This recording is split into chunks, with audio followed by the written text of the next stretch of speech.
warm welcome from Durban, South Africa. We get you the news and the newsmakers from Africa. From elections to climate change to innovations and opportunities. As the world's attention shifts, we report from Africa, the heart of the global South. Join me every weekday live on Firstpost.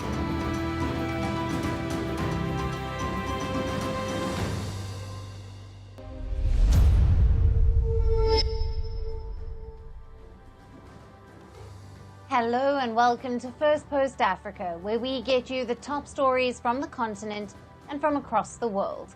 I'm Alyson Grange, coming to you live from Durban, South Africa. First, let's take a look at the headlines.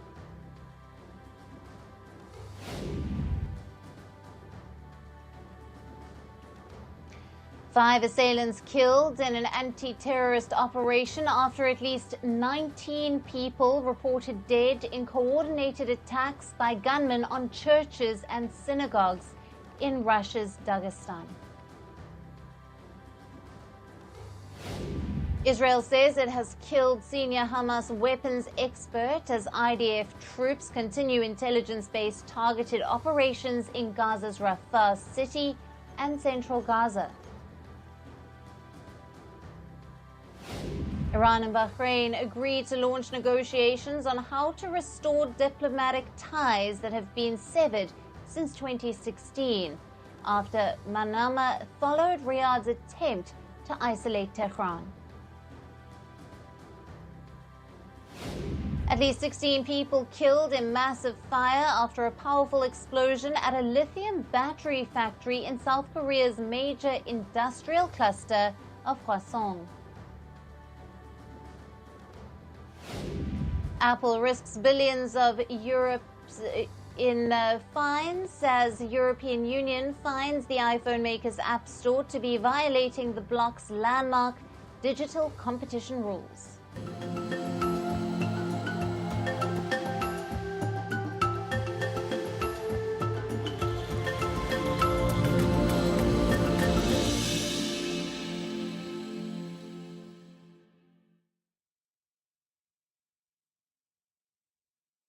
Hello and welcome. Our top focus remains on protests in Kenya against tax hikes proposed by the William Ruto government. Angry protesters who are demanding the tax hikes to be scrapped have set an ultimatum for Kenyan President Ruto. They want President Ruto to respond to their demands publicly. This after President William Ruto said that he was ready for a conversation with thousands of peaceful young protesters and called them to the negotiating table. I am very proud of our young people. They have stepped forward tribeless. They have stepped forward peaceful. And I want to tell them we are going to engage them. We are going to have a conversation so that together we can build a greater nation. The mounting anger is targeting Ruto directly. Many young protesters resorted to heckle the president while he was attending a church ceremony on Sunday. Protesters were seen marching toward the venue and chanting slogans. They also blocked some of the vehicles.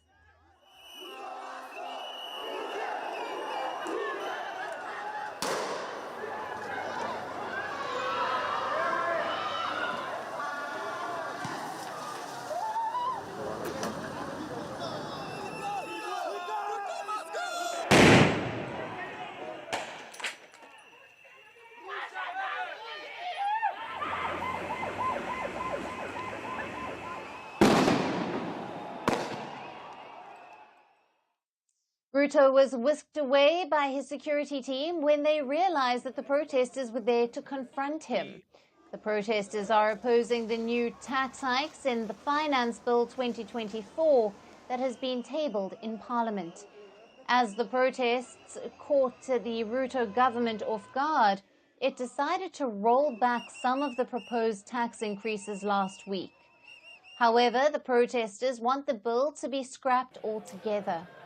The Parliament is scheduled to convene on Tuesday to debate and vote over the bill, and the protesters have called for a national strike on the same day. The protests are largely led by young Kenyans who have used social media to live stream and coordinate the demonstrations. Though the protests largely remain peaceful initially, they have now taken a deadly turn, with at least 2 deaths reported. A 21-year-old was reportedly killed as he was hit by a tear gas canister. An investigation is also underway into the allegations that a 29-year-old died after he was shot by a police officer. If someone is fighting for their rights, why use live bullets? If he would have been found with any weapons, we would have said he is undisciplined, but he was walking with his friend.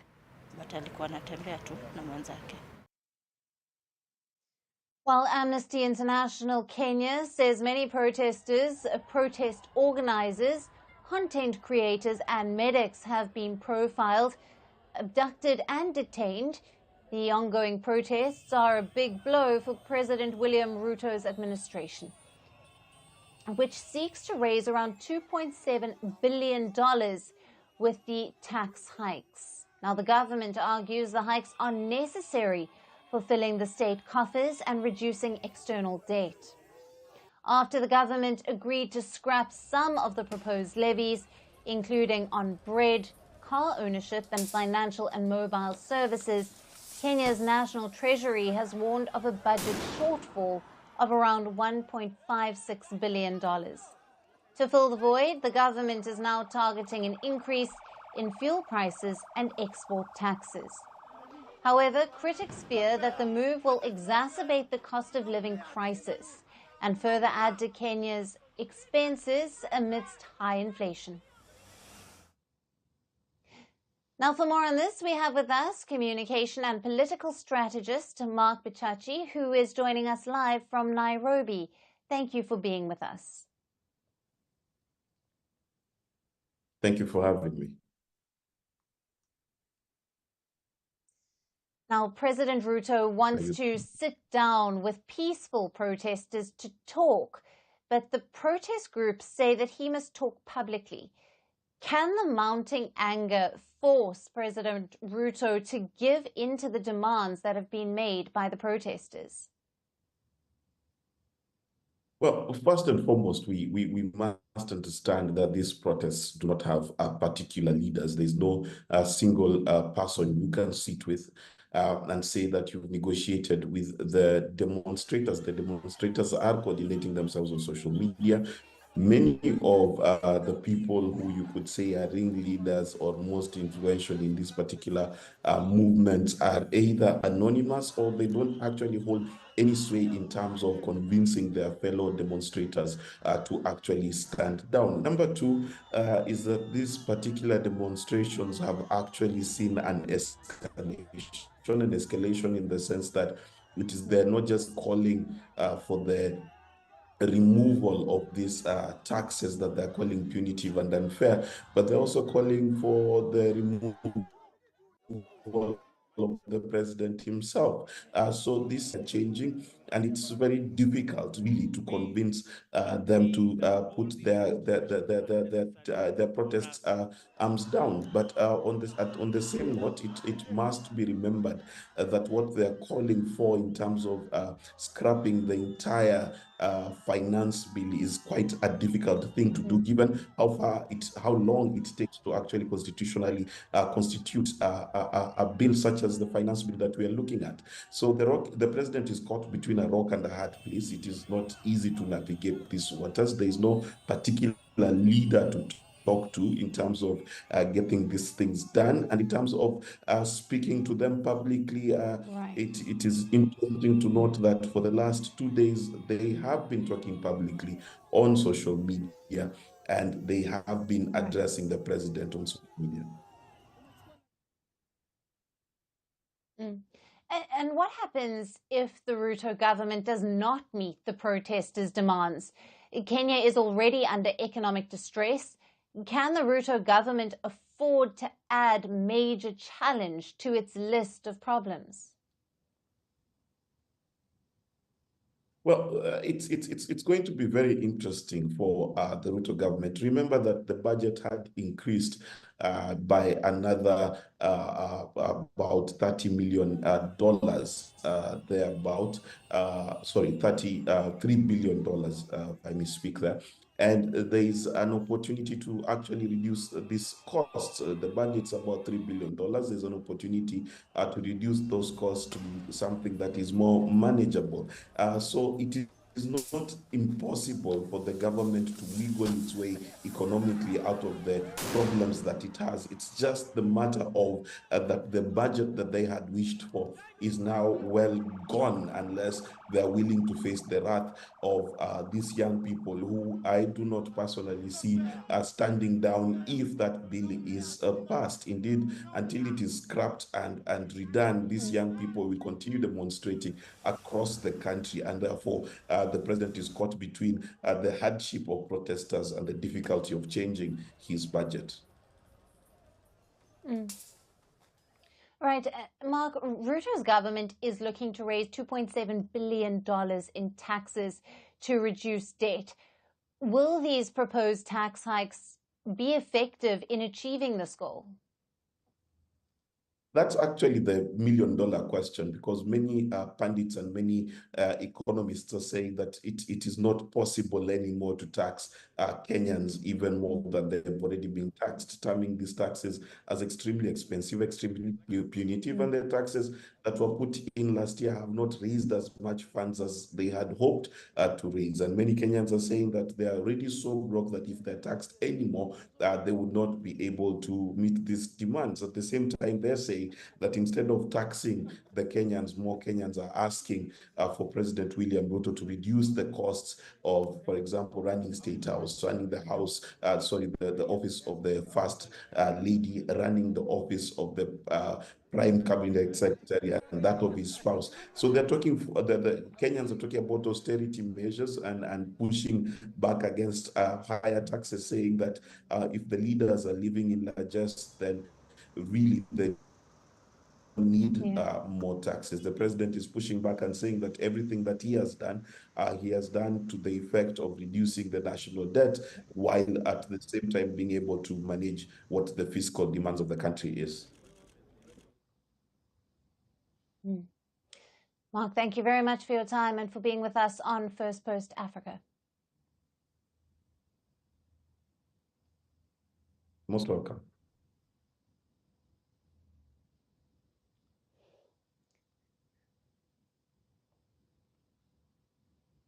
Now from Kenya in East Africa, we move to Mali in the West.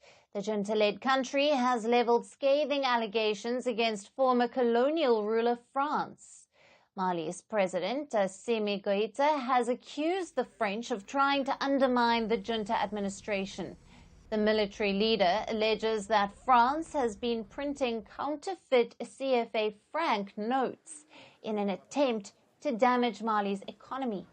Now, to counter this, Goïta is calling for the adoption of a new locally produced currency and stressed that the country must give up the colonial currency. The CFA franc is a regional currency used by many Francophone countries. It is pegged to the euro under a French government guarantee. However, critics say it enables Paris to control the economies of the countries that use it, while France says it guarantees economic stability, shielding the countries using it from inflation and uncertainty. Now, citing suspicion of French disruption, the Malian president said that France used a similar tactic against Guinea in 1960, 2 years after its independence. Colonel Goïta added that France's actions were part of a three-step terrorism scheme targeting Mali, which includes armed terrorism, media terrorism, and economic terrorism. France had been Mali's primary partner in its fight against insurgents since 2013.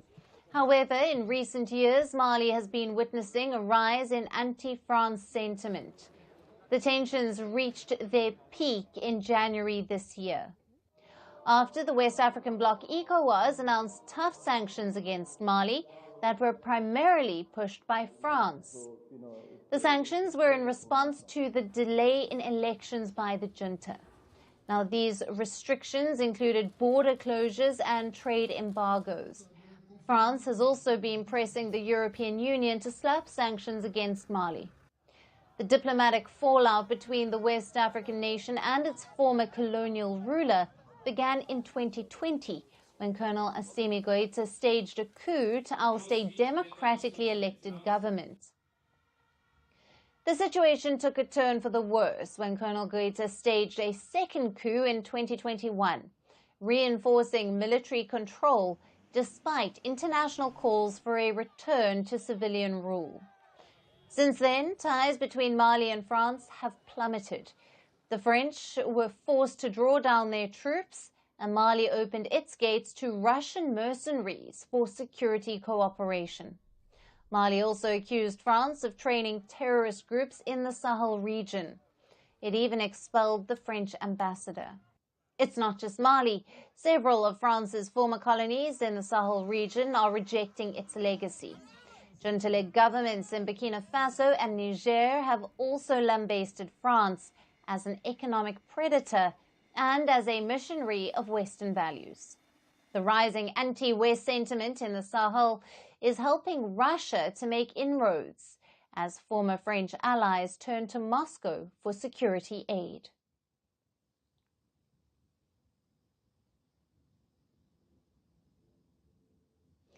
And now shifting focus to Nigeria, which continues to grapple with security challenges and a kidnapping crisis. In the latest, at least 7 people have been killed and at least 100 have been kidnapped in an armed attack. On Saturday night, gunmen on motorbikes stormed into a village in Nigeria's northwestern Katsina state. According to the residents, the attackers started shooting sporadically, forcing many to flee the area. Some eyewitnesses have said that 2 children were burnt alive by the attackers, while many homes and vehicles were destroyed and shops were burnt down.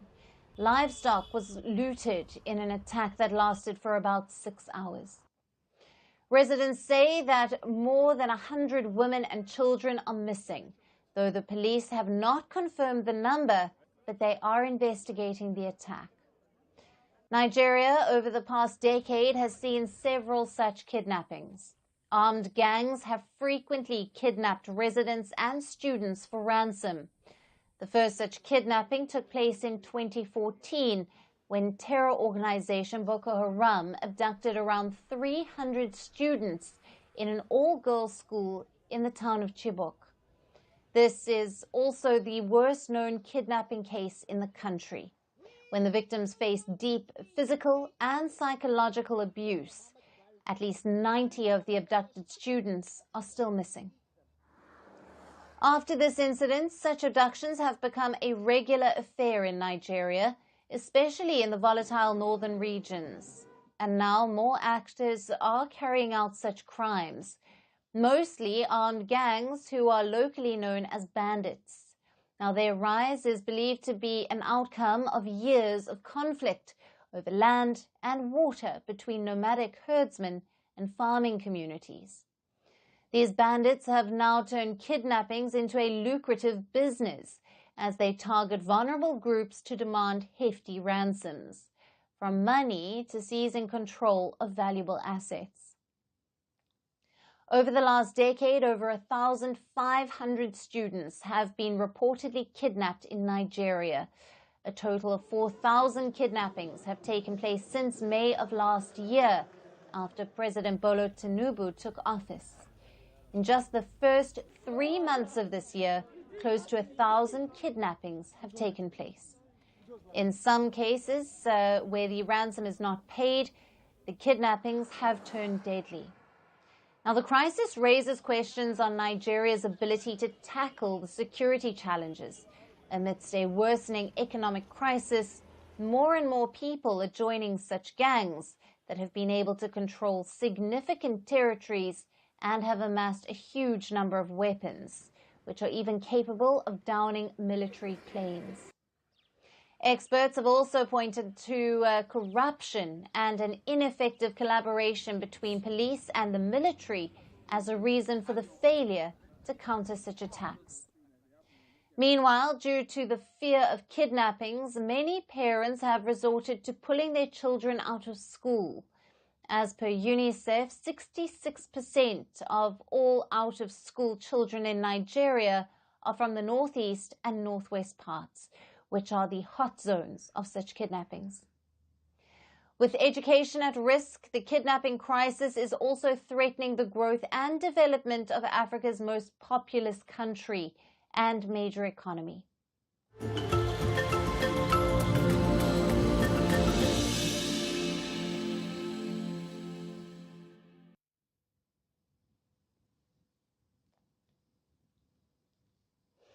And finally, to our special segment, Resurgent Africa. Amid reports of coups and crises that dominate the headlines from the continent, we get you positive stories that often get overlooked. Our story today is from the Ivory Coast. The West African nation is embracing clean energy. The country has got its first solar power plant added to its national grid. The plant currently contributes 1% to the national power production, but this is just a start. The country's ultimate aim is to generate 45% of its energy from renewable sources. It also aims to reduce greenhouse gas emissions by 30% by the year 2030. Our next report gets you more on the Ivory Coast's green goals. The sun is the ultimate source of energy for our planet. It radiates heat and light, which makes it possible for life to exist on Earth. But there's much more that this hot ball of gases provides us with, and we often fail to tap into this valuable resource, especially when it comes to using it as a fuel for renewable energy systems. Instead, we use exhaustible resources like water and fuel to generate power. However, the Ivory Coast has taken a step towards a sustainable future. The country has embodied a drive to embrace clean energy. The West African nation now has the first solar power plant added to its national grid. The plant is constructed in the northern town of Bundiali. The region, which shares borders with Burkina Faso and Mali, is well suited for a solar power plant. It has a hot and dry climate for about 8 months a year. Unlike the country's south, which has gas-fired thermal power plants and hydroelectric power stations, these plants supply nearly 70% of the country's electricity. On the other hand, in Bundiali, the northern part of the country, irradiance is very high. Irradiance is the quantity of light that the sky sends, that the forgiving sun sends to the earth. So we have a lot more of this quantity of light in the northern part of the country. So the most appropriate place to build solar photovoltaic power plants is really in the northern part of the country. The Bundiali power plant has 68,000 solar panels spread across 36 hectares of land. The plant currently contributes 1% to its national production. According to Ivory Coast's ministry, the $82 million plant aims to improve energy supply to 430,000 households. If we have several solar photovoltaic power stations, what will that do? Relieve the transit of energy that passes through these lines from the south to the north of the country. So that's the importance of having, and it contributes to the energy mix. We're going to use water, gas, but also the sun. We're going to make sure that wherever we invest, we have the maximum amount of electricity. The country's state-run company CI Energies handles the Bundiali plant. The plant temporarily subcontracts to French civil engineering firm Eiffage. The French firm is training locals to work in the plant, which in turn has generated employment in a region where finding a job could prove to be a Herculean task. It's difficult to get work in Samaraso because there aren't many projects here. Well, companies have been coming here recently, but it's really difficult to get work in Samaraso. The plant has given jobs to some 350 locals since its construction began. Most were taken on with short-term contracts to install solar panels or carry out maintenance. I like working here at the plant because I get paid well, I can feed my family and look after people at home. Well, I'd prefer the job to last a bit longer, but if it does, I'll really enjoy it. The Ivory Coast already has 10 smaller solar power plants serving villages at the local level, but the country has bigger goals. The Ivory Coast aims to double its solar panels by the end of next year. With photovoltaic solar energy, the primary energy, the sun, is free. So because it's free, the cost of production will be very low indeed. But what's interesting to note is that thermal power stations, hydroelectric power stations, and solar power stations are going to do what? They're going to pool their power, and it's this power that will be made available to the public. The African continent can prove to be a goldmine for solar energy resources, since it has 60% of the world's solar resources. Yet, half of sub-Saharan Africa has no access to electricity. Reports suggest over 500 million Africans had no access to power till 2022. Africa faces infrastructure challenges that leads to regular blackouts, even though the continent has doubled its capacity to produce clean energy in the last decade. African renewables account for just 2% of global capacity, as the continent reels under shortage of investment to fund such projects. In 2021, only 0.6% of the global investment of $434 billion in renewable energy production went to African countries. But the Ivory Coast has taken a step in the right direction to change this reality. The West African nation that already exports about 10% of its electricity to its neighbors now aims to generate nearly half of its energy from renewable sources.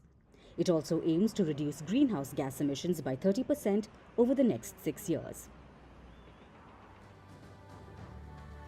And that's it on the show. We will see you again tomorrow at the same time. Thank you for watching.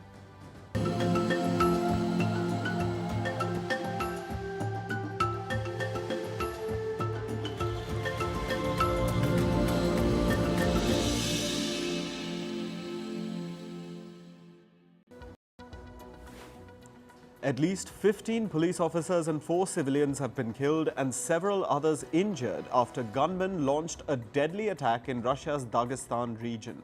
The attackers targeted multiple Orthodox churches and a synagogue. A priest and a security guard were among those killed. The simultaneous attacks took place in the cities of Durban and Mukhachkala. At least 4 people were killed in drone and missile attacks in Crimea that Russian officials have blamed